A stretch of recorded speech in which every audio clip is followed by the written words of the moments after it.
안녕하세요. 건강프라임 박진아입니다.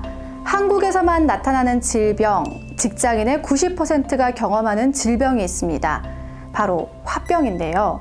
그동안 직장인이나 40대 이상의 여성들에게만 많이 나타나는 것으로 알려졌지만 최근에는 젊은 층 역시 화병의 증상을 겪고 있다고 합니다.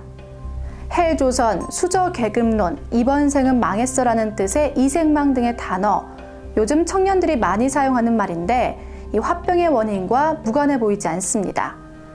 그래서 오늘 건강프라임에서는 한국에서만 나타난다는 질병, 화병에 대해 알아보겠습니다. 화병은 명치에 뭔가 걸린 느낌 등 신체 증상을 동반하는 우울증의 일종으로 우울과 분노를 억누르기 때문에 발생하는 정신질환입니다. 우울감, 식욕 저하, 불면 등의 우울 증상 외에도 호흡곤란 등이 올 수도 있는데요. 이 화병은 왜 생기는 걸까요? 자, 화병은 주변 사람들 간의 갈등이라든가 자신이 원하는 것이 잘 해결되지 않을 때 그것이 스트레스가 돼서 발생을 하는데요. 주로 우리나라 같은 경우 그 남편과 시댁과의 갈등이 오랫동안 지속되거나 또는 경제적인 빈곤함 또는 사회적인 좌절들을 많이 겪었을 때 스트레스가 돼서 화병이 발생합니다. 특히 우리나라 같은 경우는 화를 내는 것보다는 참는 것이 훨씬 성숙한 인격이라고 인정받는 그런 분위기이고 또 어떤 갈등이 있을 때 이런 다툼을 일으킬 만한 소지가 있는 경우에 좀 참도록 강요되는 사회이죠. 그러다 보니 화를 계속 억누르다가 화병으로 발전한 경우가 많이 있는 것 같습니다. 화병은 기본적으로 환자의 병력과 증상의 청취를 통해 이루어집니다. 발병 이전의 생활사나 스트레스 요인 여부에 대해 조사하고 이것이 환자의 심리적 상태에 미친 영향을 평가하는데요. 실제 정신건강의학과에서는 화병이라는 진단명을 사용해 진단을 내리기보다 신체 증상이 동반된 우울증으로 파악하고 이에 따라 치료 계획을 세운다고 합니다. 한편 화병을 진단하는 자가 테스트가 있습니다. 첫째, 울화가 치민다. 둘째, 가슴이 두근거린다. 셋째, 얼굴이 화끈 달아오른다. 넷째, 잘 놀란다. 다섯째, 신경이 예민하다. 여섯째, 불안하다. 일곱째, 만사가 귀찮다. 여덟째, 항상 피곤하다. 아홉째, 머리가 아프다. 이 중 5가지 이상이라면 화병을 의심해 봐야 한다고 합니다. 화병을 치료하기 위해서는 무엇보다 스트레스를 조절하는 것이 가장 중요합니다.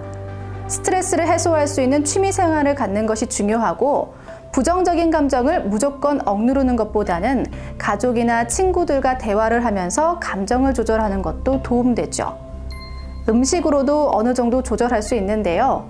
오이, 백김치, 동치미, 녹두 등과 같이 찬성질의 음식이나 미역, 버섯, 된장 종류 등의 음식을 먹으면 몸에 열을 내리는 데 도움이 된다고 합니다. 그러나 만약 대인관계 등에서도 어려움을 많이 느낀다면 전문가를 찾아가서 약물 치료를 하는 것도 도움이 되고 이 스스로의 증상에 대해 인지하고 또 극복해야 한다는 의지가 가장 중요합니다. 때문에 전문가들은 화병은 초기에 치료를 시작해서 악화되는 것을 예방하는 것이 가장 중요하다고 전하고 있습니다. 특히나 병이 심해질 경우 극단적인 선택의 순간이 올 수도 있기 때문이죠.